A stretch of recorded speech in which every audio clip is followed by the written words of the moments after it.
Hello again and welcome to another Mordy and Glory bolt action video. In today's episode, I want to take a look at what very well may be the new best starter army in the entire game. The army in question contains a full 1,000 point force, consisting of some of the latest and most detailed plastic warlord sculpts, and also does not cut corners on weapon teams and officers, and it even has a full-blown tank in there as well.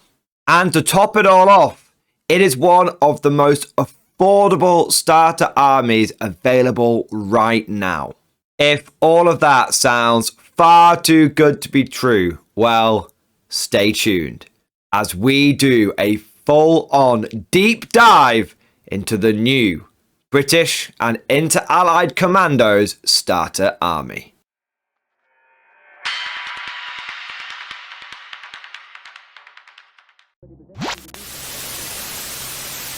Let's begin by taking a look at exactly what you get in this box set. To start off, we get 36 multi-pose hard plastic commandos. Now, these are a latest generation kit from Warlord Games. If you've been around the block a few times and you've been playing bot action for a while, you might be familiar with the old commando kit. It was quite similar to the old British infantry kit, and it was categorized, it was well known for some fairly static poses. The detail was okay, but the big problem was that the weapons, like your rifles and your SMGs, were not molded into the hands. They came on like a separate sprue. This often caused a little bit of a headache when you're trying to assemble your guys and you're trying to get the rifles to line up with the hands. It was a bit of a nightmare. That is all a thing of the past, because the commandos in this starter army are the new ones, and they are a big improvement. To begin with, the poses are much more dynamic. No longer do you have people running but with the knees joined up and all sorts of kind of unnatural poses. That's all gone now. They feel a lot more dynamic and a lot more natural. You've also just got a general improvement of detail on the models as well. On top of this, the weapons now come molded into the hands, making it much easier to assemble the models. Speaking of weapon systems, each sprue contains 6 men, so you'll get 6 of these sprues in total in the starter army, and every sprue has all of the weapons that you could possibly want. You get 6 rifles, 3 SMGs and an LMG. You also get a pistol, and of course, every commando can be equipped with a commando dagger. I really like how you can also give each soldier a backpack, because this really hammers home the fact that every commando was a self-sustaining, independent unit that had everything he needed on him at all times. One last thing to mention about these plastic sprues is each one comes with a Piat. Now, in most games, you're only going to need one Piat team, but it is nice to have the extra ones. You might be able to trade them with your friends for other bits, and also, just generally speaking, it saves you the hassle of having to get a metal Piat team. Often with a lot of armies, you need to buy your anti-tank rifles or your Panzerschrecks or your bazookas as separate models from like a support group, but now you can just build a plastic one straight from this kit. Quick yet very important side note. You get enough rifles on each sprue to give every single one of your commandos just a rifle. Now, for some people, this isn't going to be something they want to do. A lot of people like to take the LMG and the SMGs, especially considering the LMG is a Vickers K, which is cool and does have its own sort of rules in bot action. It's a unique thing that the commandos can get. But from a competitive, sort of being as efficient as possible perspective with commandos, often you don't want to give them things like LMGs and SMGs because they're a fast moving army, so the LMG just kind of encourages them to slow down and do a bit of shooting. And the SMGs, whilst provide them with some close range firepower, they're a little bit of a waste of time on commandos because SMGs give you tough fighter, which makes you better in close combat. But commandos just naturally have that as one of their special rules. So a lot of commando players don't bother giving their squads any extra equipment. They just run them as basic riflemen so they can run around and have very efficient, good close combat troops. I just really like the fact that Warlord Games clearly recognizes that. They clearly know what their players want. And so rather than us having like 4 or 5 rifles on the sprue, they're like, nope, every single man jack of them can have a rifle if you want to build your commandos in that way. But I suspect I have hyped up the commando infantry enough at this point. You guys get the idea. You get a ton of new, highly detailed commando infantry, and they come with all the weapons that you could want to build your commando squads, as well as your officers and some anti-tank teams as well. However, I know that some of you are thinking, Mordian, what's the big deal? Loads of bolt action starter armies come with 36 infantry. Sure, these ones are new and improved and great, but what makes this starter army better than the other ones? That is a great question, my young Padawan, and one that I would be happy to answer. Firstly, they don't skimp out on the metal officers. Normally when you buy a starter army like this and it's got a lot of the new plastic infantry in there, Warlord Games doesn't bother to include the metal officers because you can just build all those guys from the plastic kit anyway. For example, this is the case in the 8th Army starter set.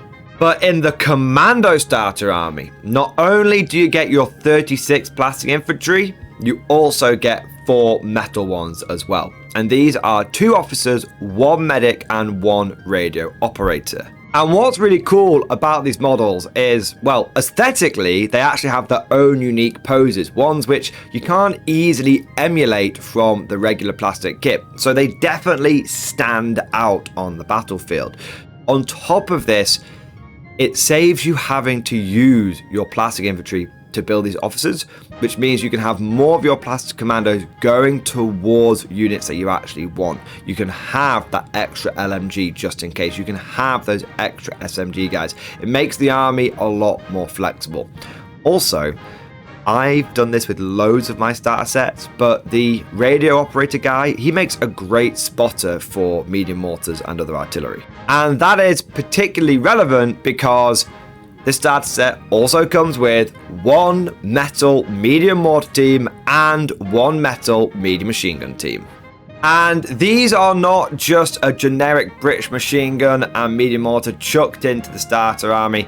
They are unique commando sculpts. The crew members have got the berets on, they've got the right equipment, the pouches, the bandoliers, the backpacks. So not only do they fit right alongside your commandos, but they also bring a lot of character with their unique poses.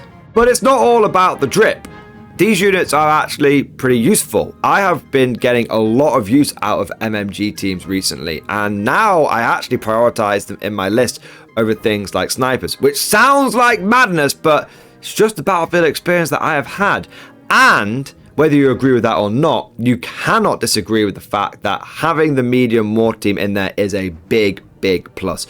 Medium mortars are without a doubt one of the best units in bolt action. I take one in every single army. They're an absolute auto include, and it doesn't matter whether I'm running Germans, British, Soviets, or whatever.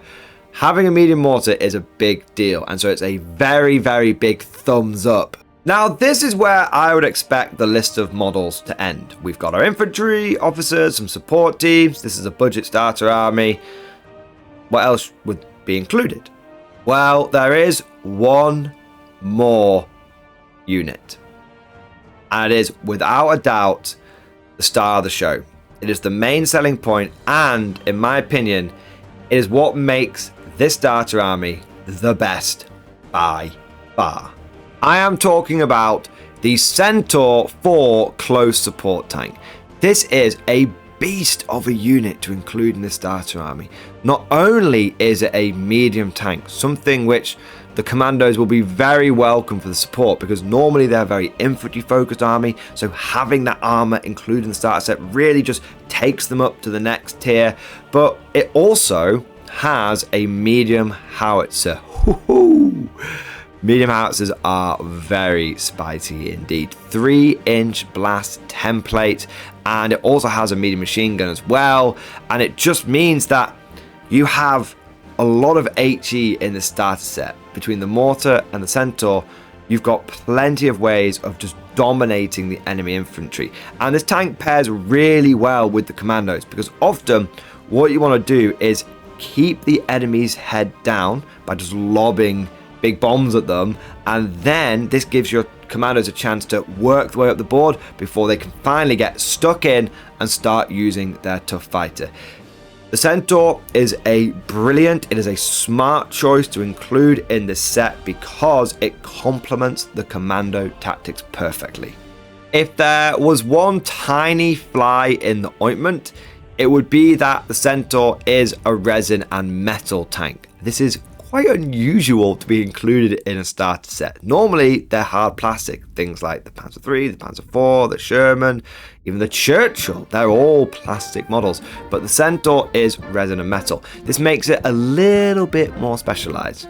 Resin models do require to be scrubbed with a toothbrush and some soapy water to get rid of the releasing agent, otherwise they won't glue together properly, they won't paint properly, and also they require a little bit of other prep as well. But the cool thing is that they are actually in many ways quite easy to build once you've done all the cleaning and prep and you shaved all the flash and the flaky stuff off, because they tend to be in about 5 or 6 pieces in total. So it's a bit of a specialist material to be including in a starter army, but it is a very, very good tank.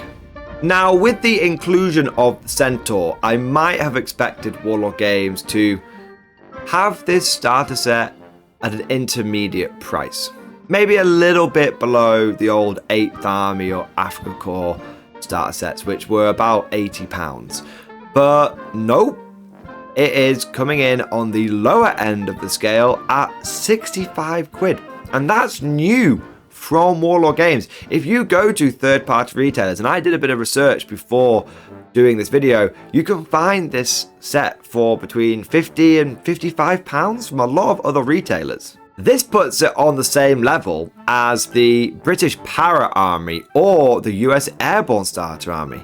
Both of those come with the same amount of infantry, and I think they include the officers and support teams, but they don't get a tank. Instead, they get a medium anti-tank gun. And whilst the amount of units included is about equal, I would place a much higher in-game usefulness, a much higher in-game value on the Centaur over a medium AT. Most people don't bother with the medium AT guns they get in starter armies, but you're gonna have that Centaur with you for a long time because it's a really good unit to have.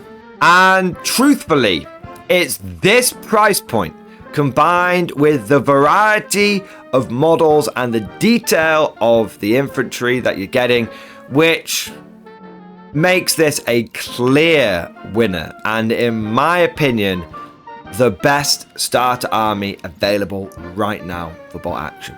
If a new player came to me and said, Mordian, I don't mind which faction I collect, I just want a starter army to begin my bot action journey with, I'd point them to the British and Inter-Allied Commando Starter Army every single time. But of course, all of this is just like my opinion, man. Let me know what you think down in the comment section below.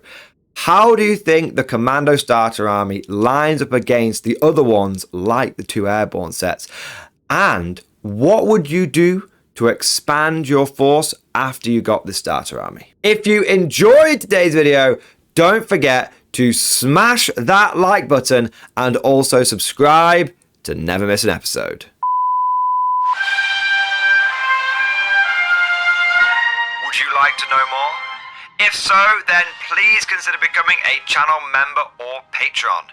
By supporting the channel, not only will you be doing your part, but you'll also be helping me create more content for your viewing pleasure and unlocking a whole host of perks. You get everything from a badge next to your name, custom emojis, but the big one is access to the Mordian Glory Discord server, an online community with almost 2,500 active members.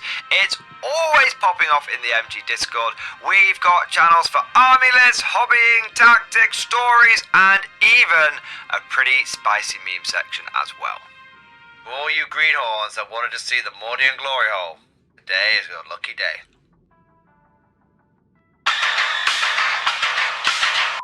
And joking aside, I do want to say a massive thank you to all of the current channel members and Patreons. You guys are amazing. Truly the lifeblood of the channel. I could not do Mordian Glory full time without the incredible and generous support of my members. So thank you guys so much. And last, but certainly not least, I want to say a personal thank you to all of my top tier Patreons. These are the War Masters, the people who have truly gone above and beyond the Call of Duty.